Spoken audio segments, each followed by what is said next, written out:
17 जून 1631 ये वो दिन था जो शाहजहां के लिए गमों की बरसात लेकर आया था, जब उनकी सबसे चहेती बेगम मुमताज महल ने अपने 14वें बच्चे को जन्म देने के समय पोस्टपार्टम हेमरेज की वजह से इस दुनिया को अलविदा कह दिया था।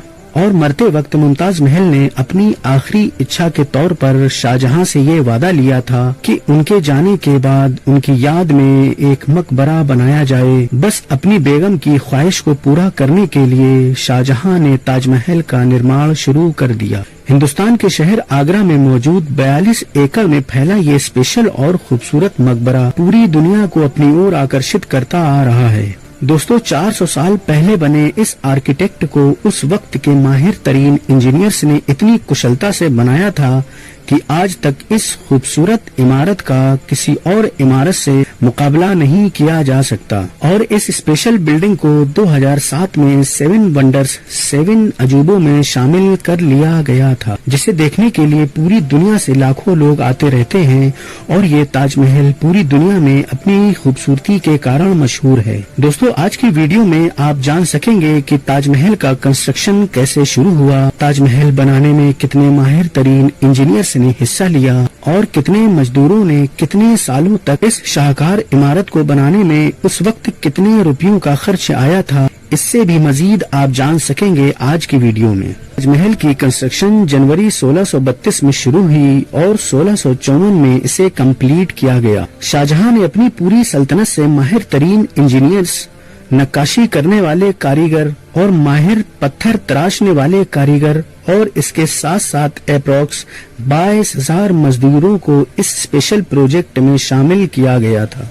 इस नायाब इमारत को तकरीबन 22,000 मजदूरों ने लगभग 20 सालों तक लगातार काम करके तैयार किया। इस नायाब खूबसूरत बिल्डिंग को बनाने में उस दौर के इंजीनियर्स ने इस बिल्डिंग में ऐसी आकृतियां तराशी थी कि आज भी उनकी काबिलियत को एप्रिशिएट किया जाता है। आपको बताते चलें, शाहजहां ताजमहल बनवाने को लेकर बहुत ही संजीदा थे और वो चाहते थे हर संभव कोशिशों के बाद ताजमहल बनाने में कोई कमी ना रहे। ताजमहल बनाने को लेकर शाहजहां के लिए सबसे बड़ा मसला जगह सिलेक्ट करना था, लिहाजा उन्होंने यमुना नदी के पास ताजमहल बनवाने का डिसीजन लिया। शाहजहां ताजमहल को शांत जगह और आगरा शहर से दूर बनवाना चाहते थे और शाहजहां इस बिल्डिंग को इतना बड़ा बनवाना चाहते थे कि इसे दूर से भी देखा जा सके। शाहजहां ये भी चाहते थे कि ताजमहल यमुना नदी के पास बनाया जाए, जिससे कि बाद में बनने वाले बाग बगीचों की सिंचाई नदी के पानी से हो सके और ताजमहल का लुक मजीद शानदार और खूबसूरत नजर आ सके। आपको बताते चलें, ताजमहल का काम जनवरी 1632 में शुरू किया गया, जहां आज के दौर में बड़ी बड़ी बिल्डिंग्स की नींव स्टील, रॉड, कंक्रीट, सीमेंट के मिक्सचर से रखी जाती है, लेकिन ताजमहल की नींव बनाने के लिए ताजमहल की फाउंडेशन में कई कुएं जैसे गड्ढे किए गए थे। इन गड्ढों में ईंट, पत्थर, आबनूस और महोगनी की लकड़ियां डाली गई थीं। इन खास तरह की लकड़ियों की नींव पर ताजमहल आज तक टिका हुआ है। चूंकि ताजमहल को यमुना रिवर के नजदीक बनाना था, उस वक्त के आर्किटेक्ट ने ऐसी लकड़ियों का इस्तेमाल किया था कि ये लकड़ियां जितना पानी में रहेंगी ये उतनी ही मजबूत रहेंगी। और इन लकड़ियों का पानी में रहने की खासियत की वजह से आज भी पानी की वजह से इसकी नींव सुरक्षित है। ताजमहल के कंस्ट्रक्शन में इस्तेमाल होने वाले बेशकीमती पत्थरों को अफगानिस्तान, मिस्र, रूस, ईरान, इजराइल, तिब्बत और भारत में आमेर, राजस्थान, मध्य प्रदेश और भी कई जगह से मंगवाया गया था। सबसे ज्यादा ताजमहल को बनाने में संगमरमर का इस्तेमाल किया गया था, जिसे मकराना से खरीदा जाता था। आपको बताते चलें, राजस्थान के मकराना का संगमरमर पत्थर उस दौर में भी फिनिशिंग के मामले में नंबर 1 पर था और आज भी नंबर 1 पर है। उस वक्त शाहजहां ने पूरे मकराना से पत्थर का कॉन्ट्रैक्ट अपने नाम कर लिया था और मकराना से पत्थर खरीदने की तब तक किसी को इजाजत नहीं थी जब तक पूरा ताजमहल का काम कंप्लीट न हो जाए। इसके अलावा ताजमहल के निर्माण में rare stone, ultra rare stone भी यूज हुए थे, जो देश विदेश से लाए गए थे।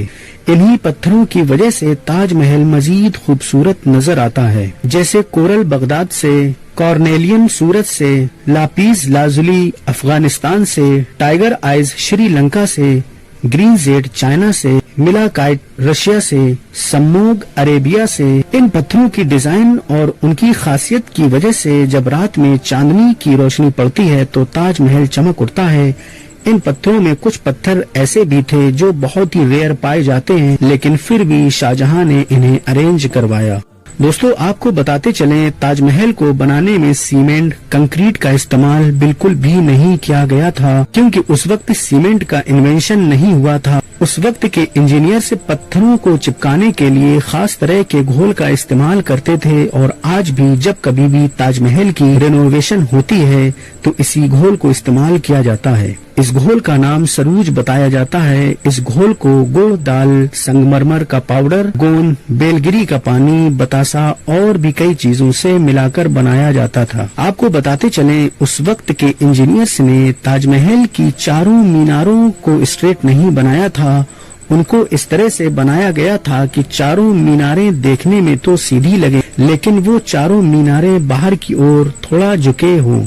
उस वक्त के इंजीनियर्स ने इस बात को ध्यान में रखकर चारों मीनारों को इस तरह खड़ा किया था कि अगर इन फ्यूचर कभी भूकंप आता भी है तो ये मीनारें बाहर की ओर गिर जाएंगी और इन मीनारों की वजह से ताजमहल को कोई नुकसान नहीं होगा। आपको बताते चलें, ताजमहल के स्ट्रक्चर के लिए बेशुमार अनगिनत ईंटों का इस्तेमाल किया गया था, जिसकी संख्या करोड़ों में आकी जाती है। शाहजहां ने 22,000 वर्कर्स की जरूरतों को पूरा करने के लिए आसपास के क्षेत्र से बहुत सारा अनाज और जरूरत की चीजों को स्टोर कर लिया था, जिसकी वजह से आम लोगों के लिए खाने पीने की चीजों में कमी आ गई थी। यहाँ तक कि खाना खत्म होने की रेड लाइन पर आ गया था। शाहजहां को किसी भी चीज की परवाह नहीं थी, क्योंकि वो हर सूरत ताजमहल का काम कंप्लीट करना चाहते थे। इस वजह से हर दिन शाही खजाना कम होता जा रहा था, क्योंकि इस प्रोजेक्ट में बेशुमार दौलत का खर्च होना लगभग तय था।